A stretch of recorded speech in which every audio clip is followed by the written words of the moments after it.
Today, let's dive into the mind of Thomas Carlyle. He was a truly fiery thinker from the 19th century who basically looked at the world around him and asked a question that honestly feels more relevant than ever.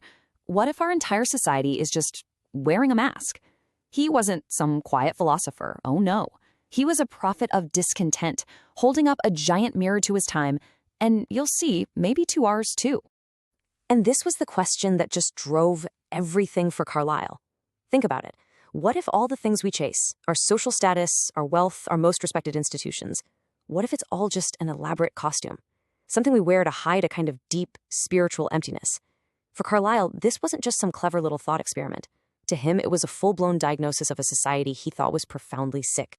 So, to really get Carlyle, you have to understand the world he was pushing back against. We're not talking about a calm, stable period here. This was an age of massive, chaotic, and often really brutal change. And Carlyle was right there in the thick of it, pen in hand, ready to call it all out.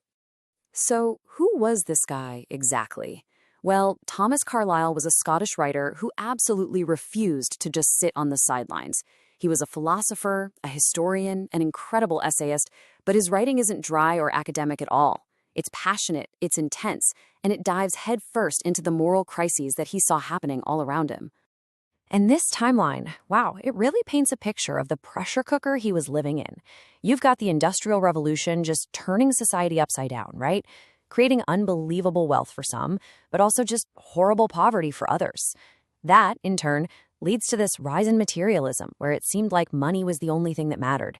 And of course, you get a reaction. Movements like Chartism, where the working class is literally in the streets, demanding a voice. This was the chaos that fueled him. Okay, so to deal with this crazy new world, Carlyle came up with this truly unique idea. He called it the philosophy of clothes. And I know it sounds a little weird, but stick with me because it is one of the most powerful metaphors for understanding his entire view of society. He laid this whole thing out in his amazing philosophical novel, Sartor Resartus. Now, the title literally means the tailor retailored, but it's not about fashion. Not at all. It's about how everything in our society, our laws, our religions, even our social manners, are like clothes that we wear. They're just the outer layers you see, not the true person underneath. And this breakdown really gets to the core of it. On one side, you have the clothing, all the surface level stuff. That's the obsession with what things look like, the chase for money, all the social masks we put on every day. But Carlyle's big point was that underneath all of that, there's a deeper reality, the true self. And that's all about moral integrity, about being authentic, about our inner spiritual life. He basically believed his entire society had fallen in love with the clothes and completely forgotten about the person wearing them. And this quote just nails it. Carlyle looked at this new industrial age with its nonstop focus on profit, and he saw it creating this deep spiritual void. He was convinced that this relentless race for more stuff was leading people to a hollow existence, one that looked great on the outside, but was totally empty on the inside. Okay, so if society is lost, if it's all just surface-level noise, how do you fix it? Well, Carlyle had a very specific and, frankly, a very controversial answer. He didn't believe in committees or new political systems. Nope. He put his faith in the power of great individuals. And that brings us to his most famous theory. This is it, Carlyle's great man theory. His argument was pretty simple, but it was also profound. He believed that history isn't just a bunch of random events. No, it's actually driven forward by the vision and the actions of these exceptional people, the heroes, as he called them. They have the clarity and the strength to cut through all the nonsense and guide everybody else. Now, it's a powerful idea, but it's also his most controversial, because some have interpreted this idea of a single heroic leader as a justification for authoritarian rule. And his definition of a hero was incredibly broad. Just look at this list. It wasn't just about generals like Napoleon. He saw heroes everywhere. In poets like Dante and Shakespeare, who literally shape how we see the world. In religious reformers like Martin Luther, who challenged corrupt systems. Even in mythological figures like Odin, who represent the very spirit of a culture. For Carlyle, a hero was anyone who could see that deeper reality and actually make it real in the world. So, what do we do with all this today?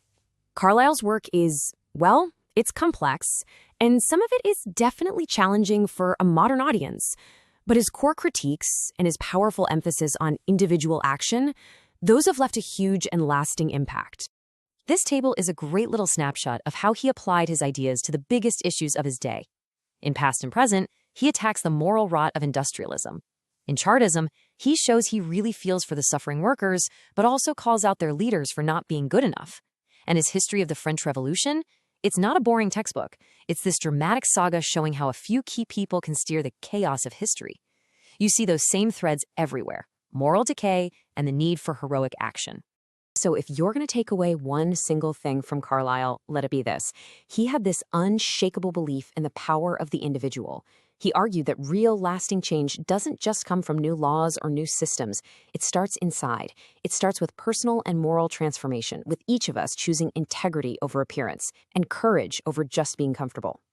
And honestly, that is exactly why he still matters so much. Whether you agree with his solutions or not, his big questions are still our questions. His calls for authentic leadership, for a society that's based on more than just making money, and for individuals to take real ethical action, well, those conversations feel just as urgent today as they did in Victorian London.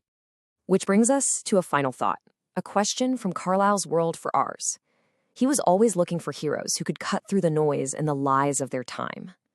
So we have to ask ourselves, in our own time, with all of its distractions, all its noise, all its superficiality, who's actually cutting through? And who are the heroes we really ought to be listening to?